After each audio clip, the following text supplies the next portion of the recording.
Hi everyone, Life of Emerald presents Sacred Healing Summit, and Sacred Healing Summit presents Social Revolution, the Worth of Women. We have our panelists, JOCELYN, AMELIA, JENNIE, and DANNIE here from America and England, United Kingdom. Sacred Healing Summit speaks about the elephants in the room. We dialogue with society, the core issues from our real life experiences. This will be a session about wisdom and knowledge combined. So, ladies and gentlemen, are you ready for the new world of social revolution in 2020? Let's do this. Today, our agenda is challenging the global narrative of the landscape for women of different cultures, as the implications for many are different and varying degrees of risk. And today, we're going to share ideas for financial independence. Our first panelist is DANNIE-LU from England. She is a training consultant and coach who works predominantly with women to get braver and find the power, purpose, and use their voice, embrace and fearless leadership in all areas of life and work. You can read more about her on DANNIE-LU.com. Okay. Our second guest is AMELIA PARLION. She is a creative educator and an activist. She's a fan of a great debate, and she loves to convert on the difficult topics and crack the core of a person's humanity. You can read more and get to know her more on Instagram at PARLION Actress. Our third panelist is JENNIE D. Harris. She's an entrepreneur running her own health and wellness network, marketing business. She works with busy women who are juggling home life, careers, businesses, putting everyone else first using a simple to follow nutritional system. You can get to know her, learn more about her at facebook.com, jennifer.harris9693. And our fourth panelist is JOCELYN BELLOWS. She's an advocate of a world where men and women break up with their old ways of being and old stories, helping us break energetic ties with people and ideas to wake up to a being of joy. You can read more about her on facebook.com, jocelyn.bellowswhitehead. Get to know her more there. And finally, my name is Kate Lee Emerald. I'm an entrepreneur and an ancient wisdom holder. I enjoy learning about spirituality and world cultures. I'm a corporate consultant, and my ancestors are kings of South Korea and the noble scholars of Shilla dynasty. You can get to know me more on Instagram, lifeofemerald_s. Now, the worth of women, ladies. Let me pop out of the screen share and have you ladies contribute. What is really active in your minds and hearts about this topic? Let's challenge the global narrative. Who would like to go first?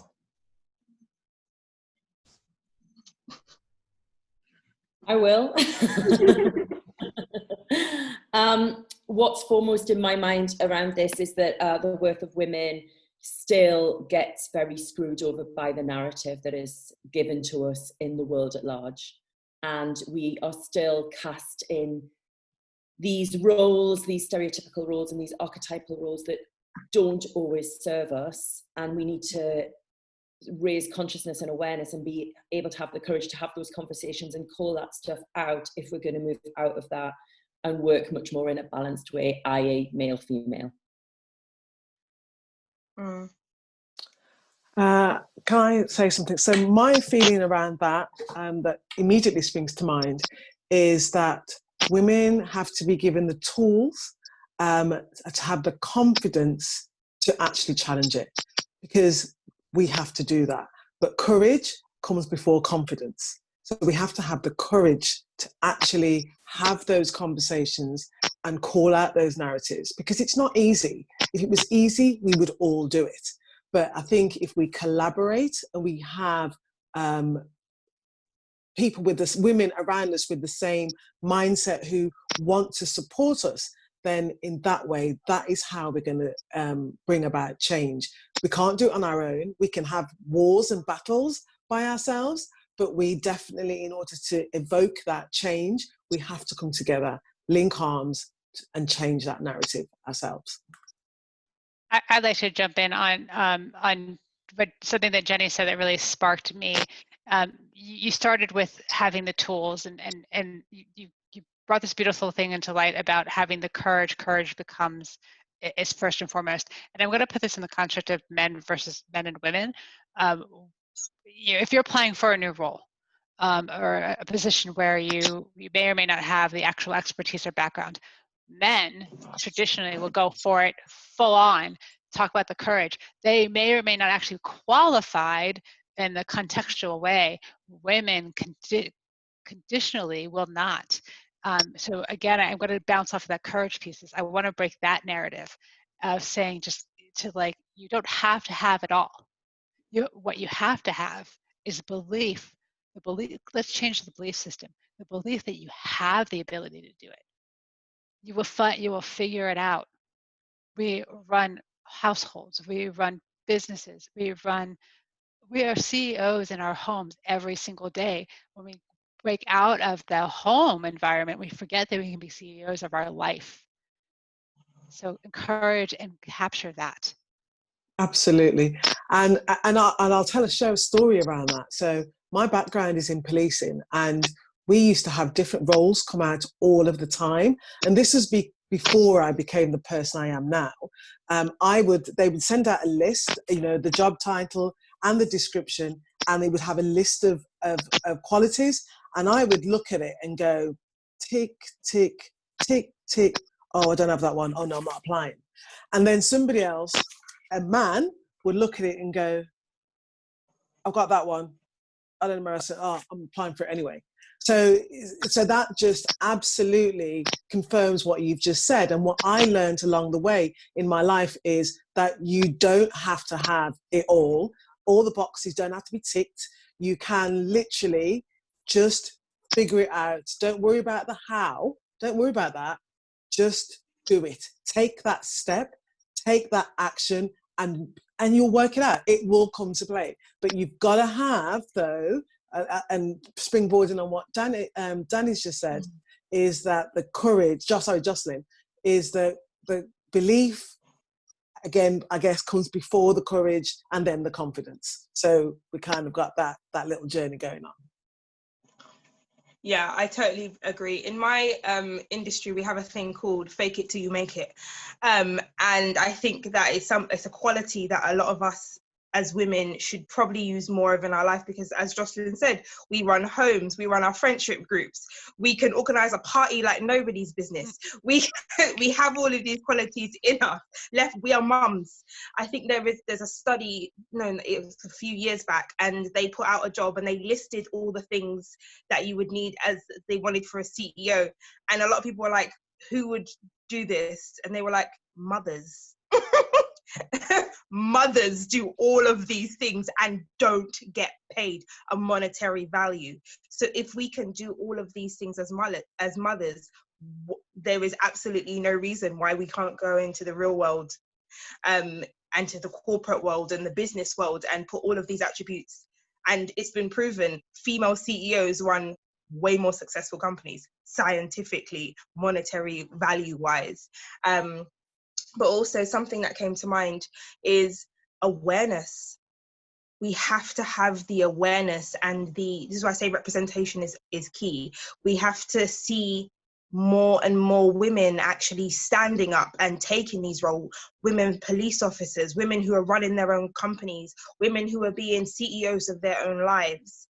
And more representation of that in the world, in the media, especially in my industry, creates a kind of space for women to go, oh, she did it, I can do it too. They're doing it, we can do it.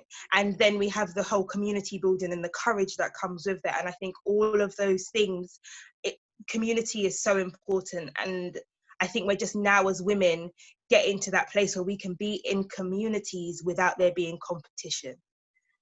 It's beautiful.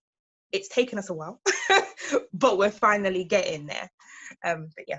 Absolutely. Yeah. I would like to jump in at this point. I feel like it's important that women, yes, lots of women are mothers. There are also women who aren't mothers, who are just as valuable. And I think that's a really important point to honour as well. Absolutely. Thank you, Danny. I was going to add that exact point too. because we talked about this before we kind of came live on this with this conversation. It was something, Danny, that you shared that it really hit home with me through a conversation I had just recently. As women, we enter the workforce, and out of college, or we're in college, or 18, 20 years old, and we get to a point in our life when we're hitting that 30 plus, and we may get married. And so I'm going to use your words. There's an assumption made that at some point a woman's going to walk away or take a step out of their career to have children and start a family. Well, that's an assumptive role. Yeah. And that's not always the case. And I will tell you this too. So I have a podcast as well, and I had this guest on my show a couple of weeks ago. I love a beautiful nutritionist. She comes on, and we were talking in the dialogue.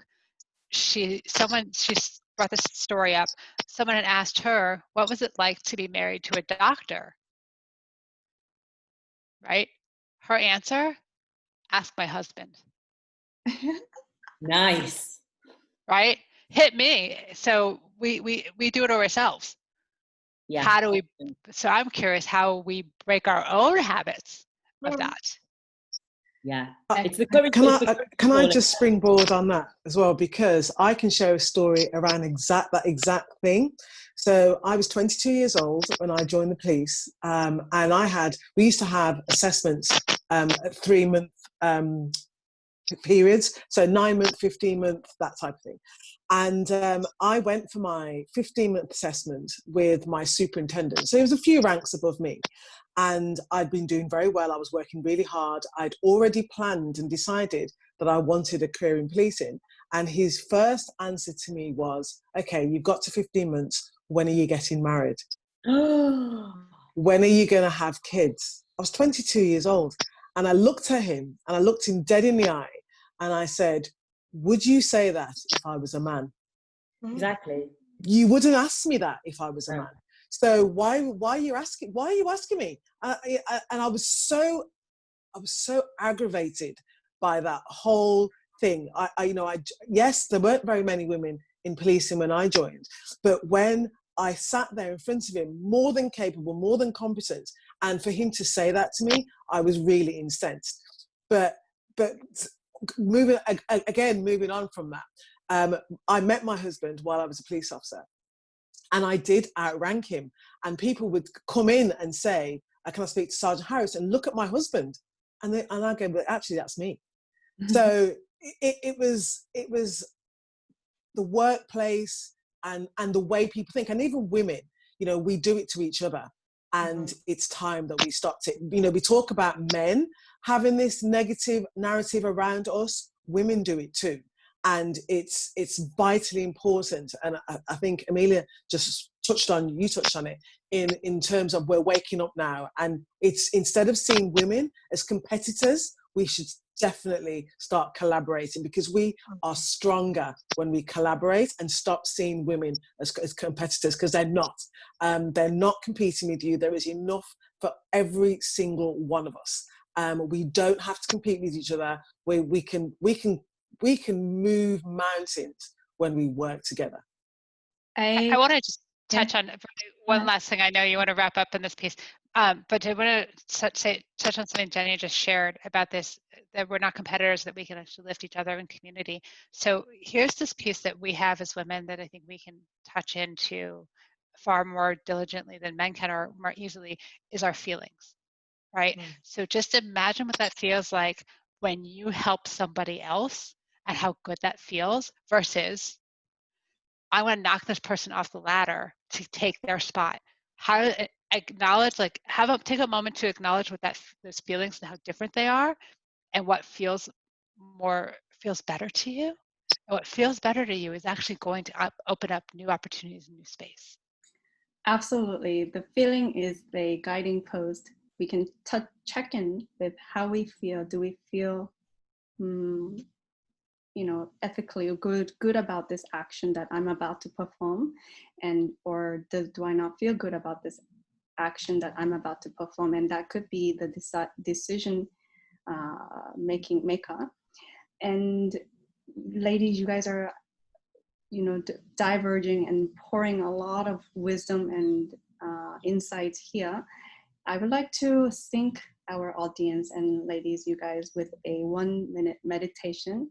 Understand that male and woman is not a versus, but it is a collaborative act, as well as we empower these women collective, because we need support, but also we are including men in this equation because gender is an illusion. Yeah.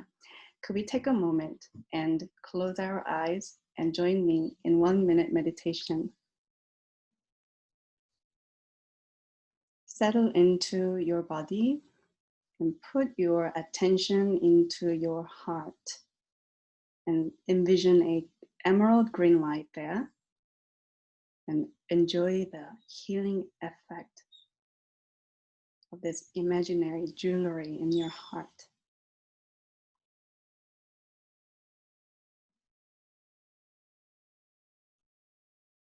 And recognize all the feelings residing in your heart right now without any labels. Just welcome it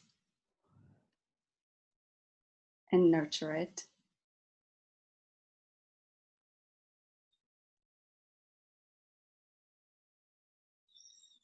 And let us recognize the oneness in humanity we share at the core, that is love.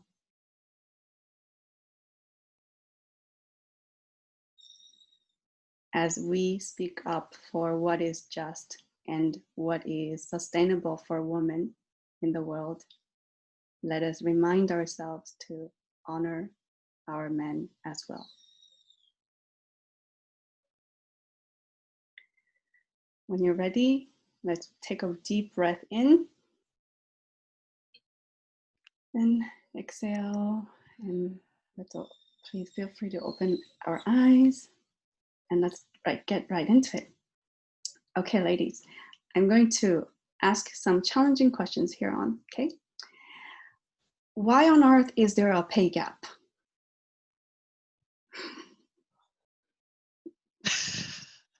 Why on earth is there a pay gap? Because we've accepted it. 100%. We didn't know better. I think I'm a security guard outside of being an actress and a performer and a creative. And I used to work in corporate, and I remember especially being British, I don't know if it's the same for the rest of the world, but in Britain, we've got this thing where it's rude to ask about money. And that's been ingrained in us as a culture. And when I went into corporate, I had a barrage of other issues, being Black and female and opinionated. But when it came to money, I remember I had a colleague who did far less work than me, if I'm completely honest. I was always picking up the slack. I was essentially a team leader without the title. And one day by accident, I managed to see this person's payslip when they were in paper form. And I was like, hold on a second, you're getting a whole grand more than me a month. And I honestly just thought, I didn't think it was anything to do with my gender at this point. I honestly just thought it was a mistake on admin's part.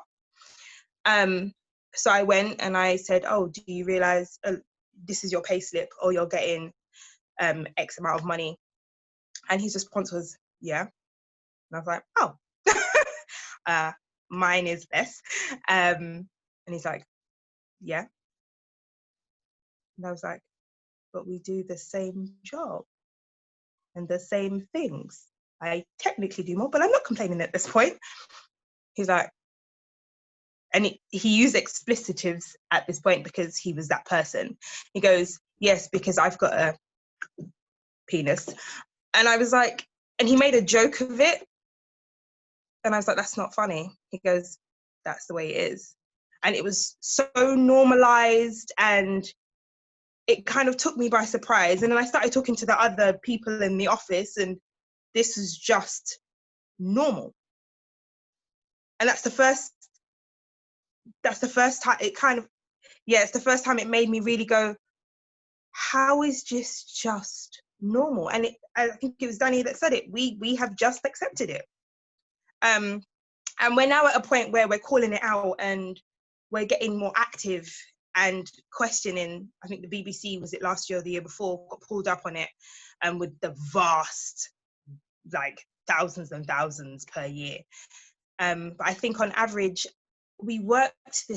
somebody worked this out, and it's a statistic I give when I do corporate workshops on equality. I think if a man and a woman work for a year, a man can stop working in a man can stop working in November and still have a whole month off on holiday and get paid the same as a woman. I think I've explained that incorrectly. But for the same amount of pay, a man works 11 months and a woman works 12 months currently in this country. Predominantly in the private sector, if I remember correctly, whereas in the public sector, there's now more rules and regulations. I know with teaching, it has to be equal. I think the same with the police force. I may be wrong. I was going to say, I've never experienced that at all, because in policing, we all get paid the same, whether you're a man or a woman. Yeah, so. Yeah, the police for that. Yeah. Sorry, say that again? I said yay to the police force for that. That it isn't. Yeah, I've never known any, it's always been the same. It's never been as it should be, right? Yeah, exactly. I would not have accepted that as a thing. So, no, I've heard about it in corporate, but like you say, I think it was, I don't know which one of you said, but that was accepted.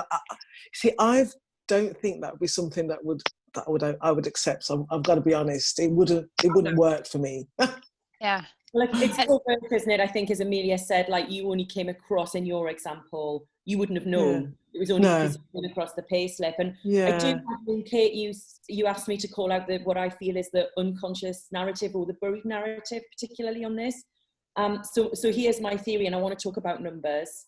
And it's a general thing around the narrative that we're conditioned to feel like smaller is better. So, I'm talking about en masse society. I'm not saying individuals. I know, Jenny, you're shaking your head, and I'm with you. I don't accept it either.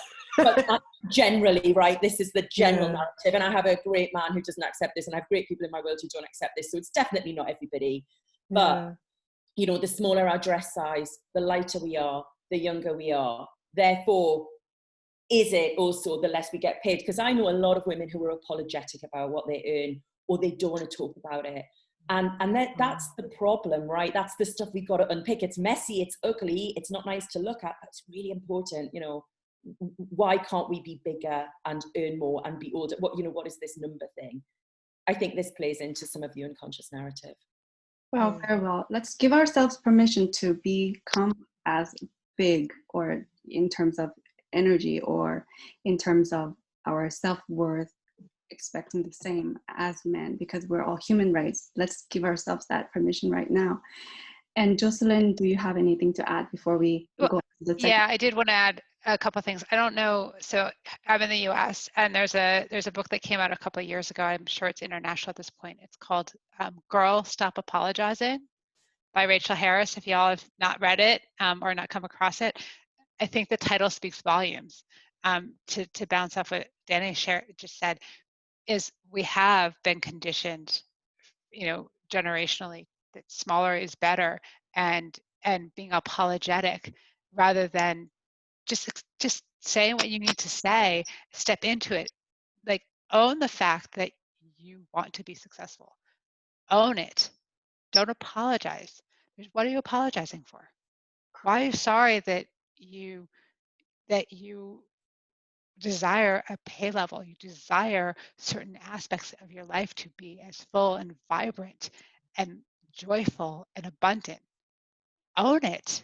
And when we start to step into that way of being, again, I'm going to go back to the feelings, how do you show up differently in your life? How do you feel about your life? How do you feel about the strength of the person that you are, and the people, and how people respect you? Because that is all tied to, how you see yourself, or how other people are going to see you. And that's one of the ways that we can start to close in on this pay gap. Like Jenny came out and said, hey, I wouldn't have accepted any different. That was your confidence, man, woman, person. Yeah. That was your confidence. The thing is, I put a post up only yesterday or the day before saying, we teach the world how to treat us. Bingo. I put it on my Facebook. We teach the world how to treat us. What we accept is what we get. Absolutely. Amazing. I love that. Yeah. That's such a barometer test, isn't it? It is. To teach them what we accept. That's it. I love it. That's simple, right? Gonna be sharing that post today.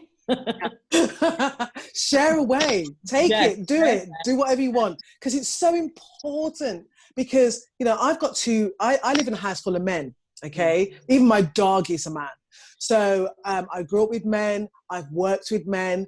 So, you know, I kind of think that I might think slightly differently because of that dynamic. You know, it's do or die, I guess. And being a police officer, I had to be strong. I had to stand up for myself. And I wouldn't just accept things. And if it didn't feel right to me, then it was wrong. You know, that moral compass that you have, that feeling, that is your sat nav. It's your internal sat nav. And that's what we should be following. So, you know, I've taught my boys, and thankfully they've grown up to be very, very gorgeous young men. But it's what we teach them. And my boys are both bigger than me. They're like 6'5" and 6'8", and I'm 5'10", so I'm not small. But the way they treat women, I know, is a result of how I've allowed them to see me be treated. Because it's so important, you know, not accepting stuff that's not right, standing up for yourself. And I know that, again, it's what you believe about yourself, and then having the courage and the confidence to follow through with that. So it is a conversation, but being around people that help you to get to that space, because we can all do it. And I can't wait to see a world where women are doing just that, you know, and it's just a norm. It's not a thing that needs a conversation and needs you know, different dialogue. It just happens. And our job is to teach young women and little girls. You know, little girls are looking to us as role models, and that's our job. You know, create that space to enable them to believe that they can do the things that they want to, whatever that looks like for them. Absolutely. You touched on that generational pattern, and how you treat your son and how you exemplify the leadership at home is how your son and daughter is going to replicate to their wives and husbands and their children, and tree down.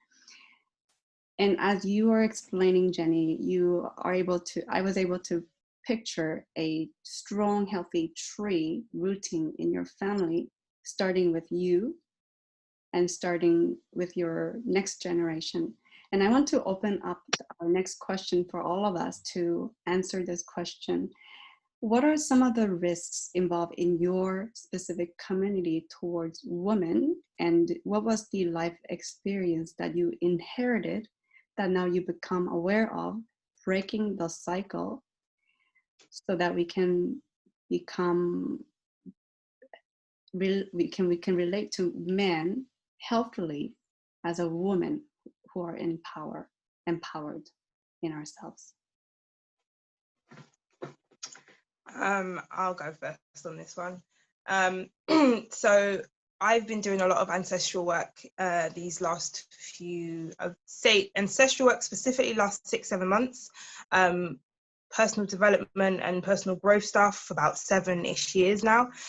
And one of the things that struck me about 3-ish years ago was there's a lot of violence and abuse in my history towards women, not just physical violence, emotional violence, and not just my generation, generations above me. I can feel it ancestrally as well. So that was the first hurdle I think I needed to, one, become aware of, and then start to look at how that's affected me in my life, make some real hard, you know, that whole thing of the iceberg. You hit your wound and you're like, oh, and there's so much below. And really Amen. just digging into that well. And I had to go through several layers of forgiveness, and there's still years later things that pop up for me, and the pain, I'm like, oh, I thought I dealt with this, okay. And I now have more tools to deal with that, but it has transformed my life phenomenally. There's times when I look back at myself even 2-3 years ago, and I'm like, I am a completely different person. And that came with a lot of digging, a lot of really long, hard looks at myself, not shying away from the pain or the darkness of it all, and holding myself accountable, because as the saying goes, hurt people hurt people. And on that road of forgiveness, I had to forgive. For me, the most prominent was my father. He perpetrated not necessarily physical violences, but a lot of emotional and financial violence. And I then had to forgive my mother because she didn't know better. And that was a really big one for me. How it's one of the things that come up for me in my life and dealing with that was to accept that it happened and I can't change it. And once I got over that hurdle, so much of my world opened up. I had to realize what I was worth. I had to really look at my belief systems, or my BS, as my friend likes to call it, and recalibrating that for myself. One of the biggest lessons I was taught was that my place as a woman is to take care of a man, and my place as a woman is to be of service to a man, and it's to fix a man. Those were core beliefs, and I had been navigating my life through these belief systems, not just in my personal life, but in my work life. So when I was in corporate, I was doing a lot of covering for the men of my group and allowing them to get away with things that they shouldn't have been able to get away with. And that's probably what spurred me to become a security guard as my outside job, because it forced me to be in positions where I had to take power. And in a company of 200, I've managed to work my way up to being one of the head security guards, being part-time, mind you, and one of only maybe, I think, 10 or 12 women. And I command teams of 10, 20, 30 people, depending on the event. And that forced me to step into my power and to own all of who I am without losing an ounce of femininity, which for me was powerful, because I find it really easy to switch into my dynamic or my masculine energy. But I found then, if I'm masculine going up against masculine, I found I would constantly be butting heads. And I was like, this doesn't feel right. And also it feels like I'm forcing it. And I got to a point where I was like, actually, let me embody all of who I am, my masculine, my feminine, my full dynamic, and being like, this is what I need you to do. And when I stepped into that authenticity of who I am, life became a lot more fluid. But tools, I can't stress enough that tools and building the right communities, getting around the right women and in the right spaces gave me the tools to manage and to grow. And I will always go back to communities are the be all and end all for me. But yes, over to lovely ladies. I'd like to jump in here. I never had this, I never saw this vision for myself of becoming a coach. This was not something that I was like, I'm going to go after this thing and this is what my life is going to be. My coaching journey was really a result of me sharing my story, which I think I'd like to dive into a little bit, because I think it will illuminate some of the things that are going on in the world today as we see ourselves. I had mentioned before we started the recording session, so I left a marriage 3 years ago.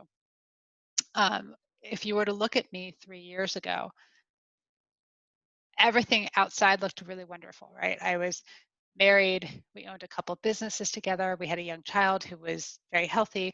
I had an amazing career. You know, I was in a leadership role. In fact, 8 years into a tenureship with this organization, I garnered a merger that saved the company. We went from 30 people to 500 and went half of a state to multiple states, and then building an infrastructure in India. So, okay, so I'd done some things, right? And in that aspect, yes, I was a CEO of life, right? I was running everything, but I wasn't taking care of me. And I wasn't showing up in the way that was strong and powerful in my marriage. At work, I was a boss. And it wasn't as if when I approached work, I didn't approach it in a way of that I wanted to be the boss. That wasn't my outset. It was just how I showed up, the passion that I brought into it. It was me supporting the people around me and the work ethic. And I was rewarded with this ability to step up into these roles. At home, though, I was the complete submissive. I was giving all of my power away. I was being taken advantage of, not taken for granted. And so Amelia said, like I had to really come to a place to when the marriage ended, come to a place where I could really forgive my former partner, because it wasn't his. The way he was treating me was because I was showing him how to treat me. I wasn't honoring myself. I wasn't honoring my gifts. I wasn't honoring my voice. I didn't love myself. And I still continue to go through the layers of what created this identity for myself, because my mother always appeared very masculine, actually, in my childhood. And my father was probably the more submissive of the pairing. My mom, to this day, the story that their first date, my father was late and my mom left. She left a note on the door and said, sorry, I left. You were supposed to be here at X time, and that was that. And so that was like the construct of the beginning of what I understood relationship to be. And so, you know, as I go through my own forgiveness path, it's, you know, the moment that I released all the anger and anxiety and challenge towards my former partner, the father of my child, who now I can look at with love and gratitude and really, really believe it. I had to do that. I had to learn how to forgive me. I'm still learning that. I'm still learning how to acknowledge how my parents showed up, because they did the best they could, and they're continuing to do the best they can with what the resolves that they have, based on their own conditioning, based on their own knowing. It's a continual process. It's a continual just an awareness and a layering down of, where do we judge ourselves? Where do we misjudge ourselves? Why are we so harsh on our being? Why does it have to be 100%? Why can't it be? Why can't it be the 80-20? Like we talked about this earlier, and Jenny and I both kind of talked on this with applying for a role. With the, you know, one individual may say, I only have one of the 5 things, and another person will say, no, I have to have all 5 if I'm even going to go forward. Why must that? So that to me is like the 100 versus 80-20. Go with 80-20. Jump in. Go accept it. You're going to land on your feet. You always will. It may not look the way you want it to. It can be messy, but it's amazingly fun. And Danny and Jenny, would you like to quickly touch on this? I think Amelia and JOCELYN touched on ample amount based on our timing. And feel free to share your piece, and then we can jump smoothly into providing our audience a practical ideas for financial independence. So my upbringing, it really got me thinking this one, actually. When I was raised, we only knew my mother's side of the family because my dad was adopted, and at that time we didn't really know his real family, and his adoptive family his parents had died, etc. my mum's side of the family is they're like an army of matriarchs. With this really strong, formidable women in my mum's side, including my mum, who are my nan, who was like, God, I miss my nan. I still hear her wisdom, you know. And she was always like, do not accept less. Do not accept less. So I was taught that. But credit to my dad as well. I'm one of 3 girls. I'm the youngest of 3 girls. So he was brought up like the opposite of Jenny's family that you were just talking about. They were all women, apart from my dad. But he always told me, have your own money, you know, don't accept less. He never called any of us like things like princess, which I'm so grateful for. You know, he taught me at 5 years old some martial arts and how to defend myself if anyone ever jumped on me. You know, so they did so well with that. And then we found my dad's family, who were, you know, Indian and Irish mix. His mother was Indian, his dad was like Irish Newcastle. And they're full of matriarchs as well. So I feel like I have this ancestral matriarchy that's gone like that. And I wonder if that's where my sort of flame comes from. That said, I still accepted less from relationships for a long time, because we don't just absorb that, we absorb the social narrative, right? So I went out with people, I lived with people, I accepted a lot less, and singing to what JOCELYN said, you know, in terms of, I thought, oh, well, I just need to, you know, I need to have this little box tied up, you know, the house, the partner, the kids, da-da-da-da-da. And that, you know, that never happened for me, but I'm glad, because why it didn't happen was because I learned that to say no to less than, you know, as I went through. And my last no to less than was as recent as October, when I moved in with somebody in June. I lived with him for 4 months. That probably tells you all you need to know. And then I left and I got the hell out, because it was so emotionally abusive and coercively controlling. And that's why I moved to the coast, which is why the sun is in my face and I'm trying to balance my light in here.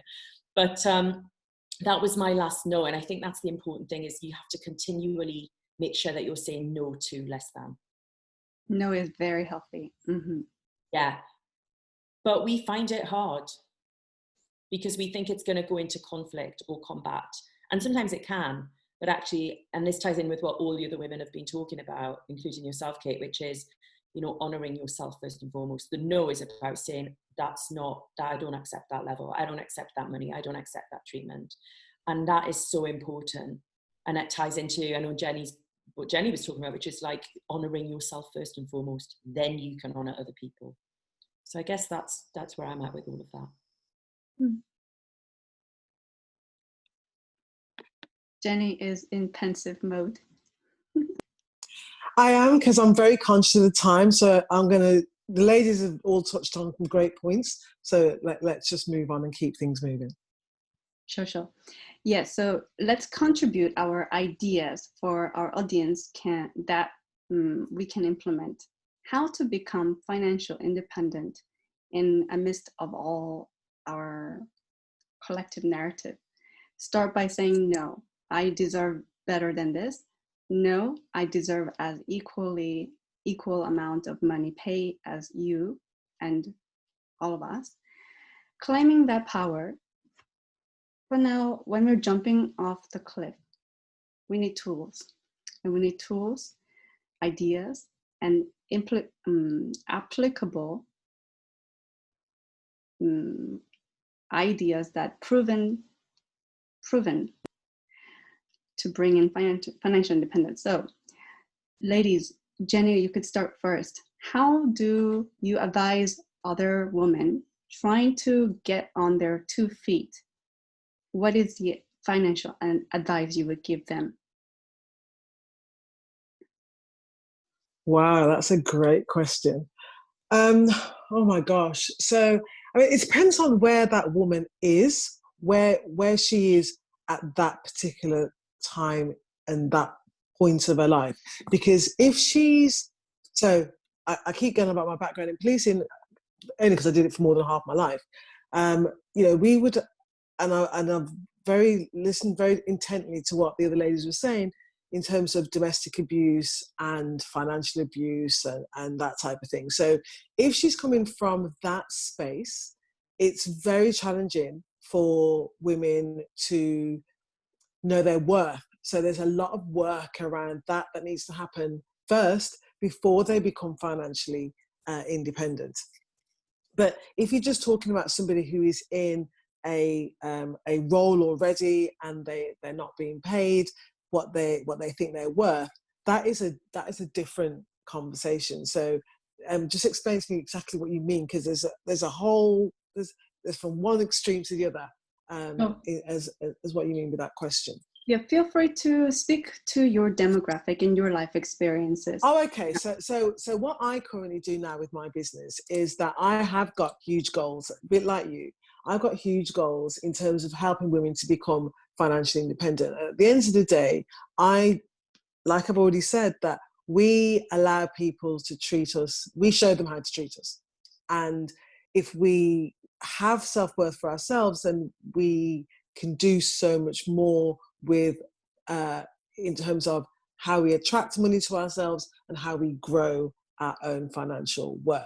So in my business, my business is predominantly women. I tend to work with women, and that was where initially I worked with everybody.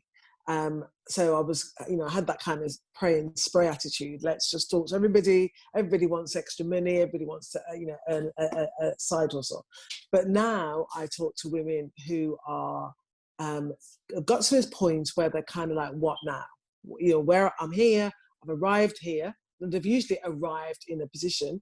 They don't really know how they got there, but they've arrived in that position and they want to do more for themselves and for their family. So, in terms of legacy, the world has changed very dramatically in terms of COVID. And I'm not linking it to that, but what I'm saying is people are now starting to see that jobs are not where it's at. So in my business in network marketing, I show and teach people how to initially earn a side income if they want one, and show them how to go on to grow a business where they can grow. Yeah. Sorry, JOCELYN just distracted me. Where they can grow a business and grow their financial independence. And if you look at network marketing, over 85% of the millionaires in network marketing are women. And they do great things with their money. So my big goal is to help by 2023, 31st of March, 2023, is to help 15 women to become 6-figure per year income earners. And I know I can do that. So, I just tell myself, 15 women, if 15 women were earning over £100,000 plus a year, and I've helped people to do that, then that would be incredible, because then they would go on, and the goal is that they go on and do the same. So, you start with that little ripple effect, little pebble in the pond and spread out. So yeah, there's lots of things that they can do, but having your own business, and it doesn't have to be something that has to be a bricks and mortar business. It doesn't have to be a business that is going to cost you thousands and thousands of pounds or dollars to get started. It can be something quite small, and I can teach them how to do that. Absolutely. We start with something small, practical. Start with something small, practical. Start with something that you love. So that thing that people say to you, you should do that, you're really good at that.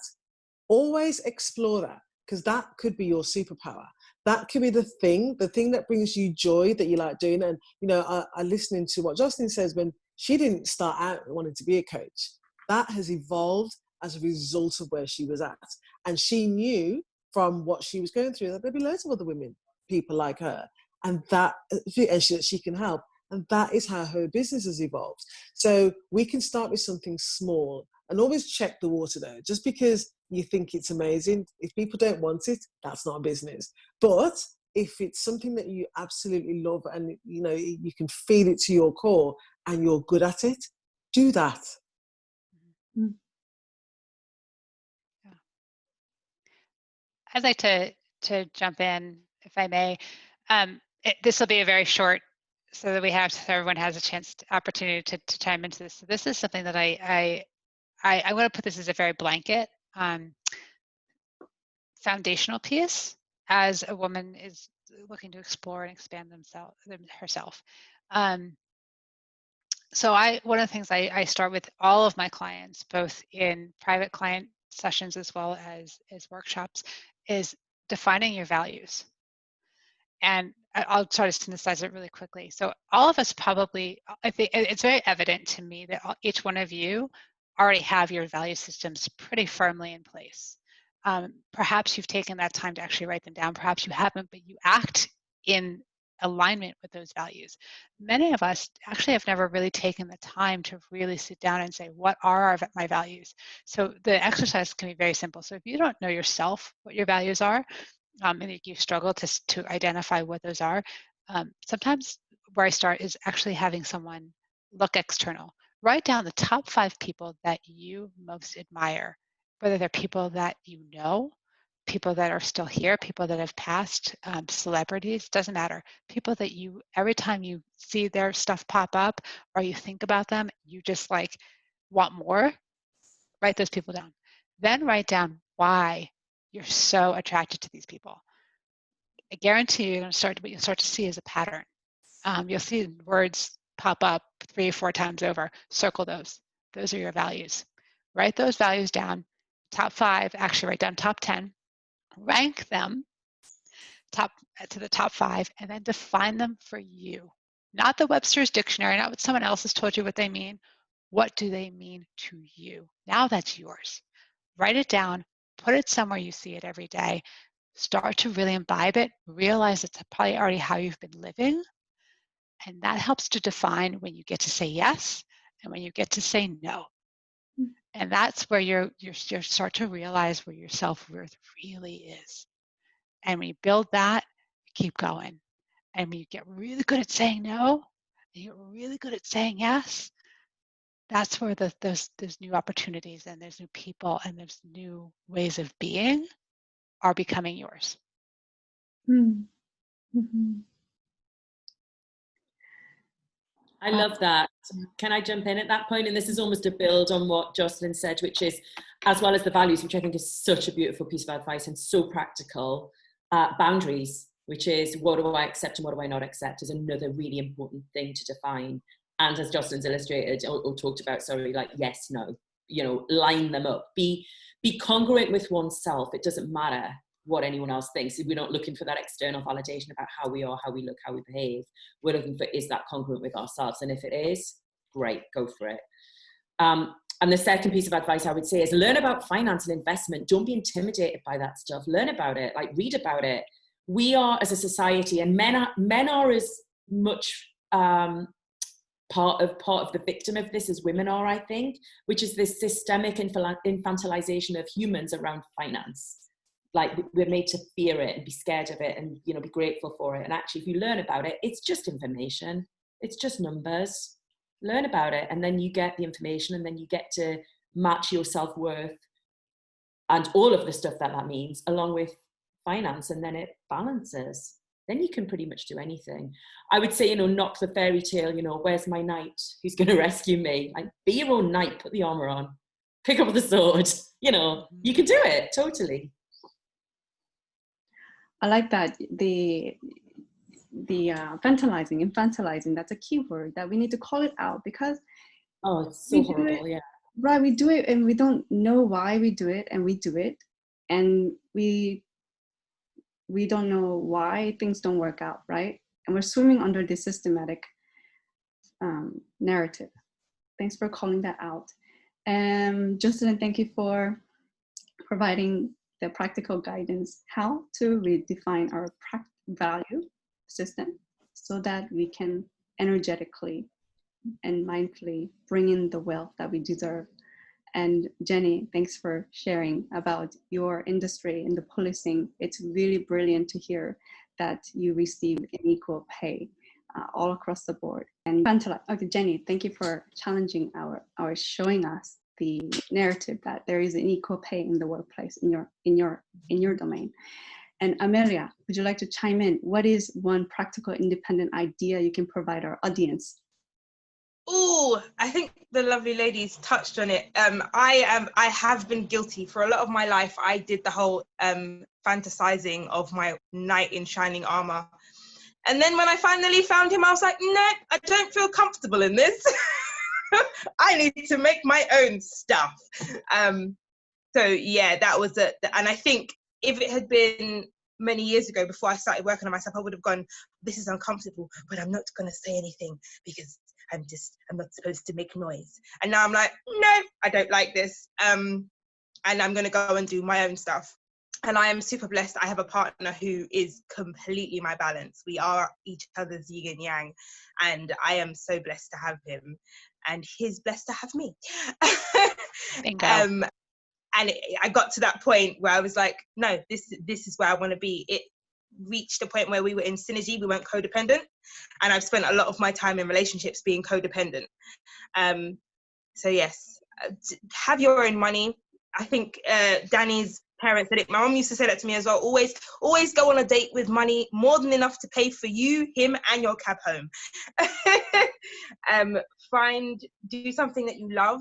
I know finance and money is something massively taboo to talk about in the British culture, but I'm now finding out around the world it's just taboo to talk about money. Especially as women, we're told to just be happy with what we have. And there's a great financial, she's not a guru, she's more of a financial therapist, and her name is Brenda St. Louis, and she's from Canada, and she is amazing. If you get a chance, check her out. But I did a short course with her on understanding my relationship to money. And it's that thing of, we all have belief systems around money. For me, it was that money is dirty, that money is evil, that money breeds power, but then power comes responsibilities, and people in power are evil, and all the things under the sun. And when you start, if you don't know they're there, they're running your life. And when you start to unpick them, I was like, what nonsense is this? And then you go, where did this come from? What are my money stories? What is my money history? So the piece of advice before you go out and do anything for me is to understand your relationship to money. What does money mean to you? How does money feel on your skin? I got £50 notes and did this, and I was like, oh, this feels weird. But it's creating a physical relationship. Money is energy, and we need energy to move through the world.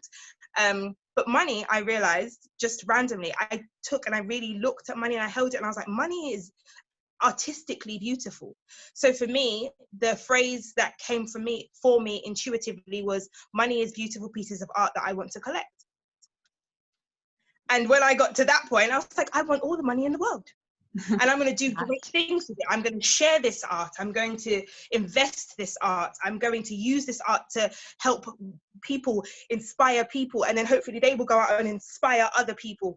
And then the phrase 2,000 women, 20,000 lives came into mind, and it was just a spiral. But yes, just get to understand your money stories, get to understand your relationship to money, and find something you're passionate about, because if you're going to do it often, you might as well love it. Very well, very well. Here is where we are going to conclude our summit.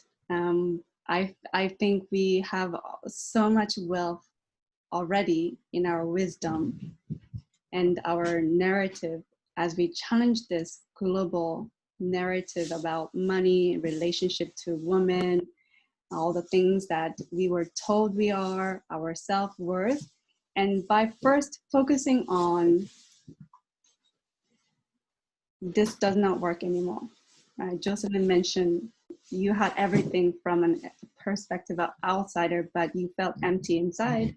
And now you cultivated the courage to embodying all that, starting with yourself first.